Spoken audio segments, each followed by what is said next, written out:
नमस्कार, मैं हूं आपके साथ विशाल कालरा। किसानों के दिल्ली चलो आंदोलन को लेकर दो राज्यों के मुख्यमंत्री अब ट्विटर वॉर में कूद पड़े हैं। पंजाब के सीएम कैप्टन अमरिंदर सिंह ने हरियाणा से कहा है कि किसानों को दिल्ली जाने दिया जाए, तो हरियाणा के मुख्यमंत्री मनोहर लाल ने कहा है कि कोविड के दौरान कोरोना काल में राजनीति ना करें। पंजाब के सीएम चाह रहे हैं कि अगर किसान दिल्ली जाना चाहते हैं तो उन्हें रोका ना जाए, लेकिन हरियाणा के मुख्यमंत्री कह रहे हैं कि ये कोरोना काल है, संक्रमण का खतरा है, ऐसे में इस पर राजनीति नहीं होनी चाहिए। लेकिन कल किस तरह के हालात थे, आज किस तरह की तस्वीरें हैं, ये हम आपको लगातार दिखा रहे हैं। किसान बड़ी संख्या में दिल्ली की ओर कूच कर रहे हैं।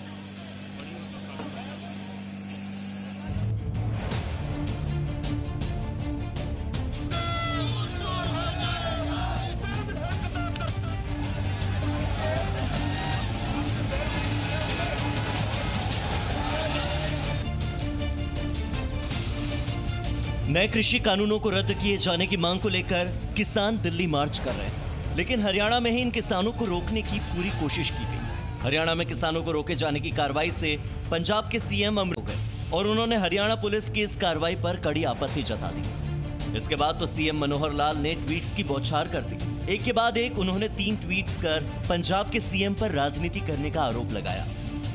सीएम मनोहर लाल ने अपने पहले ट्वीट में ही यह कह दिया कि अगर एमएसपी पर कोई परेशानी हुई तो राजनीति छोड़ देंगे। मैंने पहले भी कहा है और मैं ये फिर से कह रहा हूं कि अगर एमएसपी पर कोई परेशानी हुई तो मैं राजनीति छोड़ दूंगा। इसके बाद उन्होंने पंजाब सरकार से यह सवाल किया कि वो किसानों से बात क्यों नहीं करते। मैं बीते 3 दिनों से आपसे संपर्क की कोशिश कर रहा हूं, लेकिन दुखद है आपने संपर्क नहीं करने का फैसला किया है। क्या किसानों के मुद्दों के लिए आप इतने ही गंभीर हैं? आप सिर्फ ट्वीट कर रहे हैं और बातचीत से बच रहे हैं। सीएम मनोहर लाल ने अपने तीसरे ट्वीट से कांग्रेस पर सस्ती राजनीति का आरोप लगा दिया। उन्होंने लिखा, आपके झूठ, धोखे और प्रचार का समय खत्म हो गया है। लोगों को अपना असली चेहरा देखने दें। कृपया कोरोना महामारी के दौरान लोगों के जीवन को खतरे में डालना बंद करें। मैं आपसे लोगों के जीवन के साथ नहीं खेलने का आग्रह करता हूं। कम से कम महामारी के समय सस्ती राजनीति से बचें। नए कृषि कानूनों पर किसान सड़क के रास्ते लड़ाई कर रहे हैं, लेकिन इस मुद्दे पर राजनीति ट्विटर के सहारे जारी है। वैसे भी सीएम अमरिंदर सिंह और सीएम मनोहर लाल की यह तकरार नई नहीं है। इससे पहले सतलुज यमुना लिंक यानी SYL और चंडीगढ़ पर एकाधिकार को लेकर दोनों के बीच कई बार राजनीतिक टिप्पणियां हो चुकी है। हालांकि सड़कों पर आंदोलन कर रहे किसान उनके इस ट्विटर वॉर को शायद ही देख पा रहे होंगे और इसीलिए ये कहना मुश्किल है कि किसान किसके ट्वीट से ज्यादा प्रभावित हुए। ब्यूरो रिपोर्ट, जी मीडिया। इस वक्त ताजा हालात क्या है, मेरे दो सहयोगी इस वक्त मेरे साथ जुड़ रहे हैं। ब्रह्म प्रकाश मेरे साथ हैं और वरुण भसीन मेरे साथ हैं। सिंगू बॉर्डर पर जहां से किसान दिल्ली दाखिल होने की कोशिश कर रहे हैं, वहीं पर वरुण भसीन मौजूद हैं। सबसे पहले उनका रुख करते हैं। तस्वीरें जरा दिखाइए वरुण, और किसानों के दिल्ली कूच को लेकर इस वक्त की अपडेट क्या है, ये बताइए। जी बिल्कुल, देखिए ये पूरा बॉर्डर मैं आपको सबसे पहले दिखाने की कोशिश करूं तो ये हरियाणा के तरफ का जो एंट्री है, यानी कि दिल्ली से जो हरियाणा की तरफ जाते हैं। आज आपको इसमें सबसे अलग बात ये दिखेगी कि आज ही हरियाणा पुलिस दिल्ली की तरफ मुंह करके नहीं खड़ी है। आज ही हरियाणा पुलिस अपने हरियाणा की तरफ मुंह करके खड़ी है और वहां से आने वाले लोगों को, यानी कि जो किसान है, उनको रोकने के लिए तैयारी करके बैठी है। तो आप देखिए किस तरह से हरियाणा पुलिस ने भी अपनी जो पूरी तैयारी कर रखी है कि किस तरीके से उनको जो दिल्ली पुलिस साथ में लगी हुई है कि दिल्ली में ना घुसने दिया जाए, वो अपनी तरफ से भी कोशिश कर रहे हैं कि उन्हें दिल्ली की तरफ ना जाने दिया जाए। तो ये पूरा सिंगू बॉर्डर एक तरीके से हरियाणा पुलिस और दिल्ली पुलिस दोनों संभाले हुए है। और अगर मैं आपको इस तरफ दूसरी तरफ तस्वीरें दिखाऊं तो आप देखिए जो फोर्स है वो लगातार बढ़ती जा रही है। मैंने आपको कुछ देर पहले जो तस्वीरें दिखाई थी उसके बाद भी और जो फोर्स है वो एडेड हुई है। उसके अगर मैं आपको आगे दिखाने की कोशिश करूं तो आप लेयर्स देखिए यहाँ पर किस तरह जो कल चीजें जो तस्वीरें हमें अंबाला की तरफ देखने को मिली थी कि कितनी आसानी से किसान आते हैं, वो अपने जुगाड़ के तहत वो बैरिकेडिंग को उखाड़ देते हैं, हुक लगा के ट्रैक्टर से बैरिकेड्स खींचे जाते हैं, वाटर कैनन का कोई असर नहीं होता है।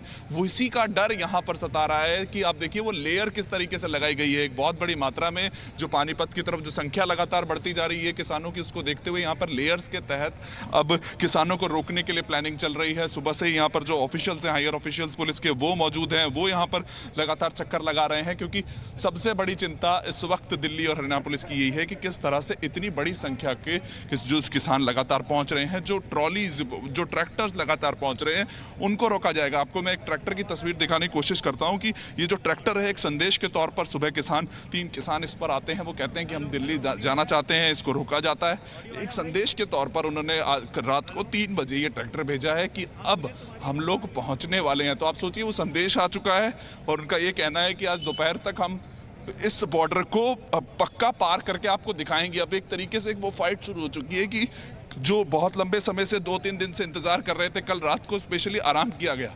इतनी बड़ी संख्या किसान वरुण, अभी जो किसानों का जत्था है वो यहाँ से कितनी दूरी पर है? जो किसान कूच कर रहे हैं वो इस जगह से जहां पर आप खड़े हैं वहां से कितनी दूरी पर है? जी बिल्कुल, सिंघू बॉर्डर पानीपत से सबसे पहले मैं बताऊं तो सबसे बड़ी संख्या जो किसानों की एक साथ इकट्ठा हुई है वो पानीपत में हुई है। करनाल के आसपास से निकलते हुए, पंजाब से होते हुए जो संख्या थी वो अब पानीपत में 30,000 से ज्यादा किसान इकट्ठा हो चुके हैं और यहाँ से सिंघू बॉर्डर से पानीपत लगभग 90 किलोमीटर की दूरी पर है। अगर कोई भी जत्था अगर वहां से निकलेगा तो 2.5 से 3 घंटे में वो यहाँ पर पानीपत से सिंघू बॉर्डर पर पहुंचेंगे। और अभी से उनकी यहाँ पर जो खबर है वो ये है कि वो लगातार वहां से निकलने की कोशिशों में जारी है। उनके लिए बीच में भी हरियाणा पुलिस ने जो बैरिकेडिंग है वो भी की गई है, लेकिन कल जिस तरह से जो तस्वीरें आई थी वो ये थी कि हरियाणा पुलिस ने बहुत जल्दी घुटने टेक दिए थे। कहीं ना कहीं वो लेयर्स नजर नहीं आई जो जिस तरीके से रोकना चाहिए था, जिन्हें रोका जा सकता था, जहां पर इतनी बड़ी संख्या को उन्हें नहीं रोका गया है। और इसी के लिए अब दिल्ली पुलिस ने लगातार जो अपनी फोर्स है उसको बढ़ाया है। उनको सबसे बड़ी यही चिंता है कि क्योंकि दिल्ली पुलिस से कुछ दिन पहले परमिशन मांगी गई थी कि क्या किसान जंतर मंतर पर जाना चाहते हैं उन्हें जाने दिया जाएगा। वो परमिशन रद्द होती है 25 तारीख को। उसके बाद किसान कहते हैं उनको परमिशंस का, अब उनका ये कहना है कि वो परमिशन नहीं मिली, हमें कोई बात नहीं, लेकिन हम एक बार फिर कोशिश करेंगे क्योंकि जंतर मंतर तक हमें जाना है। जब भी हमारे को जो किसान मिले उनसे हमने बात की तो उनका ये कहना था कि किसान बिल कैंसिल कराना है, उनके और कुछ नहीं था, दिल्ली चलो किसान बिल कैंसिल कराना है, ऐसी बातें कहते हुए नजर आए। और उन्होंने कहा कि इस तरह की जो बैरिकेडिंग है वो हमें नहीं रोक पाएगी। तो आप सोचिए जो स्थिति है वो किस तरह से खराब हो सकती है। वही वाली तस्वीरें जो अंबाला में देखने को मिली थी। मैं ब्रह्म प्रकाश का रुख करूं उससे पहले एक और सवाल जिसका मैं संक्षेप में जवाब जानना चाहूंगा। कल भी बहुत कोशिश की गई थी लेकिन किसानों को रोका नहीं जा सका। कल और आज में तैयारी में फर्क क्या है? देखिए आज सबसे बड़ा फर्क ये है कि आज जो चीजें हैं वो दिल्ली पुलिस के हाथ में होंगी। अगर पानीपत को जो 2 बैरिकेडिंग है, 2 लेयर है, वो हरियाणा पुलिस के हाथ में है। अगर वो नहीं रोक पाते हैं तो यहाँ पर जो आज चार्ज होगा वो दिल्ली पुलिस के हाथ में होगा। यानी कि जितनी भी उनकी कोशिशें हैं वो दिल्ली पुलिस की होंगी। और दिल्ली पुलिस की जो कोशिशें हैं वो हम आपको लगातार तस्वीरें दिखा रहे हैं कि किस तरह से उन्होंने लेयर की तरह एक कुछ लेयर तैयार की गई है, कुछ प्लानिंग चल रही है कि अगर ट्रैक्टर आते हैं, ट्रॉली आते हैं, बैरिकेडिंग हटाई जाती है तो किस तरह से किया जाए। जो पत्थर हैं बड़े वो आपको देखने को मिलेंगे कि जो बैरिकेडिंग के अलावा बड़े बड़े पत्थर एक क्रेन से लगाए गए हैं, उन पे जो तारबंदी की है। आप समझिए कि किस तरह से वो छावनी के रूप में इसको पूरा बना दिया गया है। ये जो बड़े बड़े पत्थर हैं, ये जो तारबंदी है उसको किया गया है। ये कल रात को पूरा काम किया गया। कल यहाँ पर ट्रैफिक रोका गया था, लोगों को परेशानी हुई थी, लेकिन सबसे बड़ी चिंता यही थी कि दिल्ली में किसी न कैसे उनको रोका जाए घुसने से। तो अब ये पूरी लेयर्स बनाई गई है कि ट्रैक्टर ट्रॉली, क्योंकि सबसे बड़ी जो चिंता है वो अपनी गाड़ियों के साथ, अपने ट्रैक्टर ट्रॉलीज के साथ आ रहे हैं। तो ये पूरे पत्थरों की लेन इस तरीके से 3 लेयर आगे की तरफ बनाई जा चुकी है और हर उस लेन के आगे जो फोर्सेस हैं वो बड़ी मात्रा में यहाँ पर लगाई जा रही है जिससे कि वो किसान इसको पार ना कर पाए थे। लेकिन बहुत बड़ी संख्या है किसानों की। तो यहाँ पर जो तस्वीरें हैं अगर हम आपको बताएं तो शायद आने वाले समय में यानी कि आज दोपहर के आसपास थोड़ी सी जो स्थिति है वो खराब हो सकती है। ठीक है, हरियाणा से चले किसान जो दिल्ली की तरफ बढ़ रहे हैं सिंघू बॉर्डर पर, उन्हें रोकने के लिए क्या तैयारी है ये आपने देख लिया। सिंघू बॉर्डर से वरुण भसीन ने आपको बता दिया। अब जल्दी से चलते हैं दिल्ली यूपी बॉर्डर पर क्या हालात है वहां जानते हैं। ब्रह्म प्रकाश मौजूद है। ब्रह्म प्रकाश, जरा तस्वीरें दिखाइए और यहां स्थिति क्या है? बिल्कुल विशाल, हम आपको सीधी तस्वीरें दिखाते हैं क्योंकि दिल्ली और यूपी बॉर्डर पर की तस्वीरें उस तरह की नहीं है जैसे हरियाणा बॉर्डर की तस्वीरें हैं। वहाँ पर जिस तरह का ट्रैफिक है, हम देखिए ये जो ट्रैफिक आप देख रहे हैं ये यूपी से दिल्ली की तरफ जाने वाला ट्रैफिक है जो अभी सामान्य चल रहा है। किसी भी तरह की कोई दिक्कत नहीं है।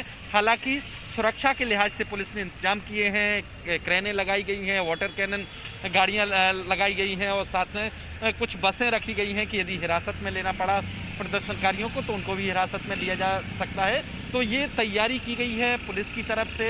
अर्धसैनिक बलों के जवान भी बॉर्डर पर लगातार निगरानी कर रहे हैं, लेकिन उस तरह की विशाल स्थिति नहीं है जिस तरह की हरियाणा दिल्ली बॉर्डर की स्थिति है। वहाँ पर किसान जमे हुए हैं। अभी तक प्रदर्शनकारियों की बात करें या किसानों की बात करें तो दिल्ली यूपी बॉर्डर पर नहीं पहुंचे हैं कोई भी प्रदर्शनकारी। और तस्वीरें हम दोनों तरफ की दिखाएंगे। जो NH9 की तरफ जाने वाला रोड भी है, उसकी मोहन नगर गाजियाबाद की तरफ जाने वाला रोड है, उसकी भी ये तस्वीरें हैं। यानी दोनों तरफ से विशाल दिल्ली से गाजियाबाद की तरफ जाने वाला जो ट्रैफिक है वो भी सामान्य चल रहा है। और जो ठीक है ब्रह्म प्रकाश, जो लोग दिल्ली NCR में रहते हैं उनके लिए फिर से एक बार जो जरूरी जानकारी है वो हम दे देते हैं, जो मैं चाहूंगा कि आपके माध्यम से पहुंचे। दिल्ली NCR में जो लोग रहते हैं, अब धीरे धीरे सवेरे का समय है, ट्रैफिक बढ़ रहा है, लोग ऑफिस की तरफ, दफ्तर की तरफ जा रहे हैं। किन किन सड़कों से उन्हें बचना चाहिए? अगर वो पब्लिक ट्रांसपोर्ट का इस्तेमाल कर रहे हैं तो क्या मेट्रो और बसें सुचारू रूप से चल रही हैं? विशाल देखिए, जहां तक मेट्रो की बात करें तो दिल्ली मेट्रो दिल्ली के अंदर सुचारू रूप से चल रही है। यदि आप दिल्ली से फरीदाबाद या दूसरे तरफ जाना चाहते हैं तो आप जा तो सकते हैं, लेकिन आने के लिए मेट्रो उपलब्ध नहीं होगी। ये दिल्ली मेट्रो ने आज हमारे जी न्यूज़ के दर्शकों के लिए सूचना है कि दिल्ली मेट्रो ने कहा है कि दिल्ली के बाहर से आप मेट्रो के जरिए आ नहीं सकते। यदि दिल्ली से बाहर की तरफ जाना चाहते हैं मेट्रो से तो आप जा सकते हैं, वो सेवा उपलब्ध होगी। जहाँ तक बसों की बात है, ट्रांसपोर्ट की बात है, सार्वजनिक बसों की बात है, तो सार्वजनिक परिवहन दिल्ली में सुचारू रूप से चलता रहेगा। हाँ, दिल्ली से बाहर जाने वाला जो ट्रैफिक है या बाहर से जो दिल्ली आने वाला ट्रैफिक है, खासतौर से जो सार्वजनिक बसें हैं वो बाधित हो सकती हैं। कि जैसे आपने तस्वीरें देखी सिंधु बॉर्डर की कि वहाँ पर बहुत ज़्यादा ट्रैफिक जाम है, लिहाजा ट्रैफिक प्रभावित हो सकता है। आप गाजियाबाद से दिल्ली आ रहे हैं, आप वैशाली से दिल्ली आ रहे हैं या फिर उत्तर प्रदेश के किसी इलाके से दिल्ली की तरफ आ रहे हैं तो अभी ट्रैफिक नॉर्मल है। हालांकि अगर दोपहर में प्रदर्शनकारी पहुँचते हैं या किसान दिल्ली की तरफ बढ़ते हैं तो जो ये रास्ते अभी आप सामान्य देख रहे हैं वो बंद किए जा सकते हैं, ट्रैफिक बाधित हो सकता है। इसीलिए हम बार बार आपको सलाह दे रहे हैं कि NCR इलाके से आपको यदि दिल्ली आना है तो खासतौर से जो ये जैसे NH24 का रास्ता है या नोएडा से दिल्ली आने वाला जो रास्ता है वो अभी खुला है, सुचारू रूप से चल रहा है। आप इन रास्तों का प्रयोग कर सकते हैं। सिर्फ अभी बाधित है ट्रैफिक वो हरियाणा दिल्ली बॉर्डर पर, बाकी यूपी दिल्ली बॉर्डर पर ट्रैफिक सामान्य चल रहा है। दिल्ली में सार्वजनिक परिवहन है वो भी आपको मिलेगा, जो DTC की बसें हैं वो भी आपको मिलेंगी। दिल्ली में कोई आपको अभी दिक्कत नहीं है। यही प्रदर्शनकारी हैं जो किसान हैं जो दिल्ली की तरफ बढ़ने की कोशिश कर रहे हैं। यूपी की तरफ से अभी कोई प्रदर्शनकारी दिल्ली गेट पर नहीं पहुंचे, दिल्ली बॉर्डर पर नहीं पहुंचे हैं। जिस तरह की स्थिति सिंधु बॉर्डर पर है, दिल्ली हरियाणा बॉर्डर पर है, उस तरह की स्थिति यहाँ नहीं है विशाल। यहाँ ट्रैफिक सामान्य चल रहा है और अलर्ट के तौर पर पूरे सुरक्षा के इंतजाम भी किए गए हैं विशाल। ठीक है, यहाँ पर ट्रैफिक सामान्य, लेकिन एक बार फिर से मैं सिंघू बॉर्डर का रुख करना चाहूंगा। वरुण वहां पर मौजूद हैं। हरियाणा पुलिस की क्या तैयारी है, दिल्ली पुलिस की क्या तैयारी है, वहां से क्या अपडेट है, एक बार फिर से जल्दी से वरुण। जी बिल्कुल देखिए, सिंघू बॉर्डर पर हरियाणा पुलिस और दिल्ली पुलिस का अगर मैं आपको एक तस्वीर में दिखाने की कोशिश करूं तो ये इस तरफ है हरियाणा पुलिस जो लगातार वो भी एक अपनी बड़ी मात्रा में यानी कि फोर्स को लगातार बढ़ाते जा रहे हैं। लेकिन आज इनका मुंह किस तरफ का है? आज इनका मुंह यानी कि रोजाना दिल्ली से आने वाले ट्रैफिक की तरफ इनको चिंता होती थी, लेकिन आज हरियाणा की तरफ से कौन आ रहा है, यानी कि जो किसान आ रहे हैं उनको रोकने के लिए लगातार ये दिल्ली पुलिस का जत्था और हरियाणा पुलिस का जत्था एक तरफ देखते हुए खड़ा है। क्योंकि जो संख्या है वो बेहद बड़ी है, वो 30,000 40,000 के आसपास के जब किसान यहाँ पर आएंगे तो एक साइड पर रोकने के लिए कुछ भी जो दिल्ली पुलिस के पास जो लेयर्स थी उसके लिए यहां पर इस लेयर को बढ़ाया गया और इस लेयर को हाथ सिर्फ हरियाणा पुलिस की तरफ था, तो यानी कि हरियाणा पुलिस से मदद मांगी गई है और दोनों स्टेट की पुलिस इस वक्त एक साथ मिलकर काम कर रही है कि किस तरह से सिंधु बॉर्डर पर कि जब किसान पहुंचेंगे तो उन्हें रोका जाए, कि दिल्ली में ना घुसने दिया जाए। और उसी को देखते हुए जो क्रेन्स हैं वो लगातार मंगा ली गई हैं, दोनों तरफ से जो लेयर्स हैं उनको बढ़ाया गया। मैं आपको एक बार फिर से बता रहा हूं कि ये जो तस्वीरें, ये जो पत्थर है ये अमूमन नहीं लगाए जाते हैं। जब भी कोई बड़ी संख्या में अगर लोग आने का होता है, प्रोटेस्ट का होता है, तो इस तरीके के पत्थर हमें देखने को नहीं मिलते थे, क्योंकि किसान 3000 से ज्यादा ट्रॉली और ट्रैक्टर जब यहां पर पहुंचेंगे तो वो बैरिकेड्स को उड़ा देते हैं। उन्होंने कल हमने देखा किस तरह से अंबाला के बॉर्डर पर हुक वगैरह लगा के, ऐसी चीजों में हुक लगा के उन्होंने हटा दिया था। तो आज बड़े बड़े पत्थरों की बहुत सी ऐसी लेयर इकट्ठी की गई हैं कि किसी भी तरह उनको रोका जा सके, क्योंकि किसान कल वहां नहीं रुक पाए थे। और ये सबसे बड़ी चिंता का कारण था कि हरियाणा पुलिस ने बहुत जल्दी घुटने टेक दिए थे कहीं ना कहीं, जो कि वहां पर स्थिति पैदा हुई थी। पर अब यहां पर जो ठीक है, सिंघू बॉर्डर पर तैयारी क्या है वरुण? ये तस्वीरें हम लगातार आगे भी अपने दर्शकों तक पहुंचाते रहेंगे। एक और बड़ी खबर जो इस वक्त की है वो बता देते हैं। अब इस किसान आंदोलन को भारतीय किसान यूनियन ने भी समर्थन दे दिया है, यानी कि आज से उत्तर प्रदेश के किसान भी सड़क पर उतरने वाले हैं। ये राकेश टिकैत की तरफ से कहा गया है। अब तक तो हरियाणा और पंजाब के किसान दिल्ली की तरफ कूच कर रहे थे, अब उत्तर प्रदेश के किसान भी सड़क पर उतरेंगे। ये किसान नेता राकेश टिकैत की तरफ से कहा गया है। और उत्तर प्रदेश में सुबह 11 बजे से प्रदर्शन की तैयारी की जा रही है। दिल्ली देहरादून हाईवे को भी जाम करने का ऐलान कर दिया गया है। पंजाब और हरियाणा के किसानों के समर्थन में यह आंदोलन होगा, यानी कि पंजाब हरियाणा के अलावा उत्तर प्रदेश के भी किसान सड़क पर उतरेंगे।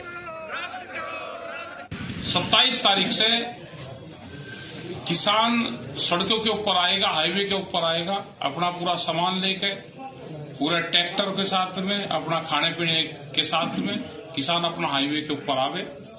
और जो सरकार अत्याचार कर रही है हरियाणा और पंजाब के किसानों के साथ में, हम पूर्ण रूप से उन किसानों के साथ में हैं। जो डिमांड है वो पूरे देश का इशू है। और 3 बिल जो भारत सरकार लेकर आई है कोरोना काल में, ये वापसी होना चाहिए। एमएसपी को लीगल कानूनी दायरा दिया जाए, उसमें लिखित में सरकार दे, तो जब ही किसान वापसी हटेगा। लिखित में सरकार दे कि न्यूनतम समर्थन मूल्य एमएसपी की गारंटी होगी, तभी यह आंदोलन खत्म होगा। किसान आंदोलित हैं, विपक्ष हमलावर है और इस सब के बीच केंद्रीय कृषि मंत्री नरेंद्र सिंह तोमर ने दावा किया है कि मोदी सरकार किसानों के हित में काम कर रही है। जी न्यूज ने अन्नदाता के आक्रोश पर कृषि मंत्री से सीधा संवाद किया तो उन्होंने एक बार फिर किसानों को आश्वस्त करने की कोशिश की है। क्या कहा कृषि मंत्री ने, ये आपको सुनवाते हैं। हमारे साथ इस वक्त कृषि मंत्री हैं, देश के कृषि मंत्री नरेंद्र सिंह तोमर जी। तोमर साहब, किसान जो आगे बढ़ रहे हैं, दिल्ली में आना चाहते, आपसे बातचीत करना चाहते, क्या संदेश है? आखिर ये मारामारी, ये तस्वीरें क्यों देखने को मिल रही? भारत सरकार नरेंद्र मोदी जी के नेतृत्व में किसानों के हितों के प्रति पूरी तरह प्रतिबद्ध है। किसान की समस्याओं पर सरकार खुले मन से चर्चा करने के लिए, विमर्श करने के लिए तैयार है। मैंने किसानों को, उनकी यूनियंस को 3 दिसंबर को वार्ता के लिए पुनः बुलाया है। इससे पहले भी 2 चरण वार्ता हो चुकी है। एक चरण में मैं स्वयं था, एक अधिकारियों के स्तर पर बातचीत हुई थी। लेकिन सर, विपक्ष बार बार एमएसपी का मुद्दा उठा रहा है कि किसानों के एमएसपी से जुड़ा कानून बनाना चाहिए। नहीं, मैंने कहा कि एमएसपी जारी थी, जारी है, आने वाले कल में भी जारी रहेगी। किसी के मन में कोई भी शंका नहीं होनी चाहिए। मोदी सरकार ने अगर यूपीए सरकार से तुलना करें तो लगभग 2 गुना पैसा एमएसपी पर खरीद के लिए व्यय किया है। ये मोदी सरकार की प्रतिबद्धता को दर्शाता है। एमएसपी को स्वामीनाथन साहब की रिकमेंडेशन के अनुसार 1.5 गुना बढ़ाया। लागत पर 50% मुनाफा जोड़कर एमएसपी रबी और खरीफ की घोषित की जा रही है। इसलिए किसी किसान भाई को गुमराह होने की आवश्यकता नहीं है। मैं आपके माध्यम से सभी किसान भाई और बहनों को आग्रह करना चाहता हूँ कि सरकार चर्चा के लिए खुले मन से तैयार है, वो जरूर आएँ और हम उनसे बात करें। अंतिम सवाल सर, कांग्रेस आज कह रही है कि ऐसी तस्वीरें देखने को मिल रही हैं, सरकार वार्ता को नहीं बुला रही, किसानों पर बौछार कर रही है। बार बार वो तस्वीरें, अकाली दल ने भी मुद्दा उठाया है कि किसानों को प्रताड़ित किया जा रहा है इस तरह से। किसानों के नाम पर सियासत नहीं होनी चाहिए। जो लोग किसानों के नाम पर सियासत कर रहे हैं वो ऐसा पाप कर रहे हैं जिससे नुकसान किसानों का होएगा। जहाँ तक कांग्रेस का सवाल है तो कांग्रेस ने अपने घोषणा पत्र में भी इन रिफॉर्म्स के बारे में कहा था, तो पहले सार्वजनिक रूप से उनको अपने घोषणा पत्र से मुकरना चाहिए, उसके बाद विरोध करने का मामला अख्तियार करना चाहिए। कांग्रेस हमेशा झूठ का सहारा लेती है। भारत सरकार 2 बार बात कर चुकी है और 3 दिसंबर को वार्ता के लिए हमने पुनः उनको बुलाया है। बिल्कुल, धैर्य रखें किसान संगठन। सभी किसान संगठनों को धैर्य रखना चाहिए और आंदोलन को छोड़कर वार्ता के लिए आना चाहिए। लोकतंत्र में चर्चा और संवाद से ही सारी चीजें हल होती हैं।